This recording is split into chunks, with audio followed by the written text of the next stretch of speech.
ছোট একটা বাচ্চা ভাই, ছোট একটা বাচ্চা কি বলে কথাগুলো সবাই একটু মনোযোগ দিয়ে শোনেন। স্কুলে একটা ছোট বাচ্চা ভাই, আমাদের সাথে অনেক ছোট, তার কথাগুলো শুনুন, দেন কি বলে, তার কথাগুলো শুনুন।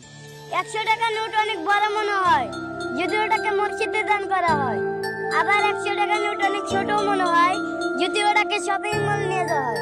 3 ঘন্টা দেখার সিনেমাও সময় অনেক কম হয়, আর 20 মিনিটের জুম্বার খুতবাও মানুষের কাছে অনেক বড় মনে হয়।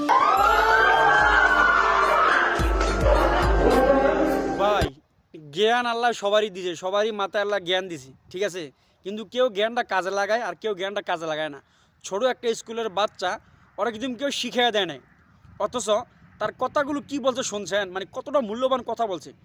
এগুলো ভাই ব্র্যান্ডের কাজ, এগুলো ব্র্যান্ডের, ওর পারিবারিক শিক্ষা আছে, তার বাবা মা এবং শিক্ষিত, ঠিক আছে, যার ফ্যামিলি ভালো তার সন্তানও তার ভালো, ঠিক আছে। এই ভিডিওতে অনেক কিছু ভাই বোঝার আছে, কথাগুলো রাইট বলছে। তো ভিডিওটা সবাই একটু শেয়ার করে দিন দয়া করে।